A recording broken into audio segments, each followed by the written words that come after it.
সুপ্রিয় দর্শক, স্বাগতম জানাই আরো একটি নতুন ভিডিওতে। আমরা রয়েছি খাজা এন্ড আইজা অ্যাগ্রো ফার্মে। সেই ফার্মটি হচ্ছে কুয়াইশ রোডের ঠিক পূর্ব মাথা। আমি যেমনটি বলেছিলাম, এখানে কিন্তু অজস্র গরু ফার্ম রয়েছে। আর আমরা এখানে যেটি দেখতে পেলাম, ইতিপূর্বে একটি গরু এই মুহূর্তে বিক্রি হয়ে গেছে কোরবানির জন্য। আমরা একটু যদি কথা বলি, ভিতরে যে গরু কিনেছেন তিনি রয়েছেন। আমরা এখানে দেখতে পাচ্ছি কিন্তু অজস্র মানুষ গরু দেখার জন্য ঘুরে ঘুরে হাট বাজারে কিন্তু ঘোরাফেরা করছেন। এবং আমরা যদি দেখাই, এই শেডটিতে একটি শেডটিতে কিন্তু ভরপুর গরু রয়েছে। আমরা এখন রয়েছি এখন আমরা এমন একজনকে পেয়ে গেলাম আজকে, তিনি কোরবানির জন্য গরু কিনেছেন। গরু কিনেছেন ভাইয়া? হ্যাঁ, গরু কিনেছি। কতর মধ্যে কিনেছেন?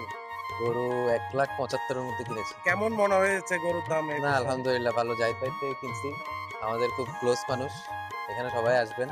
গরুকে এখানে আজকে নিয়ে যাবেন নাকি? হ্যাঁ, আজকে নিয়ে যাবো আমরা গরু। কোথা থেকে এসেছেন আপনি? আমরা এসেছি মাইজিমের ঘাটার থেকে।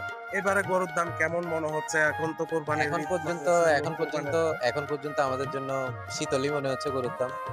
বাকিটা যখন চাঁদ উঠবে তখন বুঝতে পারবো কেমন হবে। সুপ্রিয় দর্শক, আমরা কথা বলছিলাম এমন একজন ভাইয়ের সাথে, যিনি এই বছরে কিন্তু প্রথম গরু ক্রেতার সাথে আমরা পরিচিত হলাম। আমার পিছনে দেখছেন যারা শৌখিন মানুষ কোরবানি দেওয়ার জন্য। এই যে একটি বেড়া রয়েছেন, এখানে মিডিয়াম রেঞ্জের কিন্তু গরু রয়েছেন এবং এখানে বিভিন্ন রকম মহিষ এবং ছাগলের সমাহার দেখতে পাচ্ছি। আমরা বিদায় নিচ্ছি এই মুহূর্তে চট্টগ্রাম কুয়াইশ থেকে, এনা এন্ড হাইজা অ্যাগ্রো ফার্ম থেকে।